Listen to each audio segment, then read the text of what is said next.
So, what was your childhood like? So my childhood wasn't like most kids' childhood. I grew up in a household where I saw my parents always fighting, and my dad wasn't always there for me. Like it would be a normal day for young Yazid to just come home to see his parents like arguing over the smallest of things. And at first, I thought that it was normal, like parents are supposed to argue, but then things got worse. And then I didn't see my dad as often in my household anymore.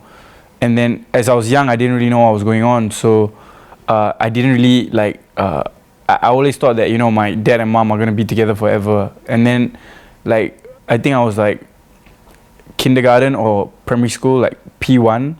And then like my dad just stopped like visiting us forever. And then my mom explained to me like what a divorce was, and that like they were both gonna go their separate ways. And that shaped my childhood to be, I wouldn't say unfortunate, but different. So, when you first received news that your dad left, how did you feel?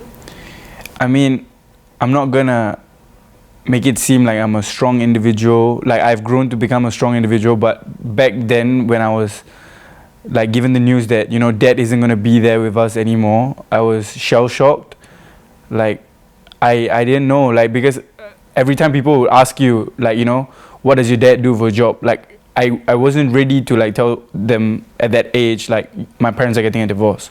I stay with my mom, I'm in my mom's custody. So I was shocked. I thought everything was fine between my parents. I thought like I was gonna have like a normal family like most kids would have. But when I was presented the news, it was just something I didn't expect, and I didn't know how to deal with it. Like so I just went into a shell where I didn't really talk to anyone, and yeah. So, did you think that you would miss him? At first, like, although right now, if I told you if I miss my dad or not, obviously I don't, I hate him, I despise him, I'd say that. But at that point, when you ask me, like, if I miss my dad, I wouldn't really say miss, but I would definitely say, like, I wasn't accustomed to not seeing him around. Going home, seeing my mom just running errands, doing the chores on her own, just me, mom, and my brother and my grandma. Like I felt that presence being taken away from me. Like there was something missing in the household. Like that was evident for like the first few years, and then gradually I got over it because I got used to my surroundings without having dad. Yeah. Well, was your brother born when your dad left? No, my brother's older than me. He's 2 years older than me. He's 22 this year, and he was also relatively young at that point. And although I'm the more vocal sibling, my brother is really quiet. And at that time when my dad was abusing my mom and everything was going on, he wasn't there. I wouldn't blame him not for being there, like to help me out, give me advice and things like that, because he's not that kind of individual who would be open in asking me like how I was. Like I'm pretty sure like at that point he was going through the same things I was feeling. So, and I couldn't really go to kids as well, right? Like to go ask them for advice, because there aren't many kids going through what I'm going through. So he was all right, and as time went, I guess it healed on its own. So, how old were you when you realized that you were okay with not having a dad? Okay, I remember this. I think it was a dinner at a cousin's place, a relative's place, and my mom just said for fun, like it was a joke about my dad. And at that point, when my mom like joked about my dad, I didn't care. I joked about it. I was like, yeah, great. I'm blessed. I don't have I come from a family with a sole breadwinner. I'm glad. Then my mom realized that, like at that point I realized that, I got over it. I wasn't really offended by what my mom said. I was just like, yeah, I accepted it, that yeah, sure, I don't have a dad, but I have like a mom who's loving, I have a grandma who's loving. So, I mean, I accepted it at like maybe when I was like 10, 11-ish. And then from there, I was just fine with it. Would you say that you are close with your family or mother specifically? I would say, as compared to when my dad was around, I definitely didn't treasure my family members as much. Because, like, you know, I have a box standard family. I go home, I see everyone, and it is what it is. But when my dad left, I realized that, you know, things that you have, like, you might never have them, like, they can just get taken away from you, like, be it death, be it separation, be it like all these things. So at that point, I realized that I have to get closer to my family members because I don't know when they would leave me. My grandma is 68 this year, and I don't know like what could happen to her at any point of time. So I make it a duty to, you know, check up on her all the time, take care of her, and my mom as well, because my mom, you know, she gave everything to me. My mom and my grandma, they took care of me and my brother. So it's only right if I stay close to my family because I don't have anyone else but them. People always say like, you can have a million friends come and go, but family is blood and blood stays. So what was your greatest memory with your family? My greatest memory growing up with my family was, I guess the time where I wanted something for my birthday and I thought I wasn't gonna get it because growing up not having a dad, I didn't really get things that I wanted. I obviously could have asked my mom or my grandma for things I wanted. I'm pretty sure they would have bought it for me, but at that point I was in that mental frame where I was thinking that if I ask them for these things, I don't really know how they're coping financially or whatever. So I didn't want to be a burden, right?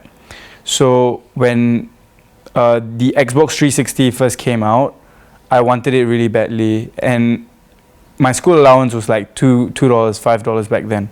And it was like $400 or $500. So it was really hard for me to save up that much money.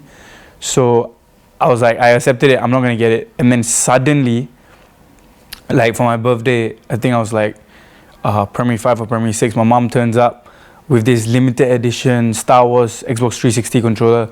If you turn it on, it makes the R2-D2 voice. Like, it's really cool. So when I got that, that was like my most fond memory of my childhood with my family. Yeah. Did your mother knew that you wanted it? I don't exactly know. Like, I'm pretty sure she knew about it. Probably my brother told her about it. But when I got it, like, I was surprised because I thought there's no way I'm not going to get this. And then suddenly I got it. So, yeah. But one more thing that just popped to my mind was the tickets to Justin Bieber's My World 2.0 concerts. So I used to write, like, I'm a huge fan of Justin Bieber, right? And I used to write, like, important dates. Back then, like, we didn't have like smartphones, so we don't have like calendars on our phones. So I would take my student handbook and I would like fold the pages of dates which are important to me. And I remember the concert was on 24th May and I didn't have money, but I already folded my student handbook. I made a notation saying that it's Justin Bieber's concert and I want to go. And a couple of weeks before the concert, my mom tells me, Yazid, I saw your student handbook. Like, you shouldn't be wasting time, like, wanting to go for a concert. You should be focused on your studies. And that, like, shocked me. I was like, oh, no, and I'm probably never going to go. But then my mom, like, pulls the reverse swoop. And 1 week before the concert, she comes to me with tickets.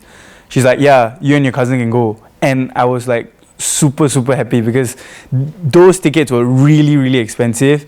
And, like, I was just glad I was like given free tickets to go see my favorite artist. If you could travel back in time in your childhood, would there be any moments where you could change? I feel like when I look back at my childhood, especially when I was a lot younger, I think I could have been a much more stronger individual. When my mom was getting abused, like every time looking back, I feel useless. That I couldn't do anything to help my mother out. Like she was just there getting, like at times, like my dad would like beat her up so badly she would be bleeding, and my mom would have to call the ambulance. When the ambulance comes and when you're bleeding, they would ask you the cause behind the injury, and my mom would always lie about it. Oh, I fell down or whatever.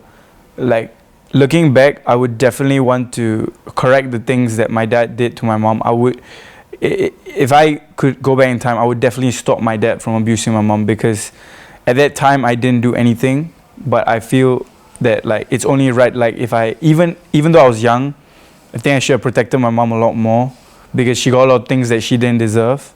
And yeah. What would you tell your mom if you had the courage to? I would tell her, because my mom tried to get a divorce twice. The first time she applied for the divorce, she withdrew it at the court. She didn't want to get the divorce because she was afraid that she was not going to be able to support 2 children on her own. And then the second time, then she got the divorce. So if I was to tell something to my mom, I would tell her that you're a strong woman, you are an amazing individual, and like you have given me absolutely everything, and you shouldn't be afraid to do whatever the hell you want, because you've already done the impossible by raising me and my brother up.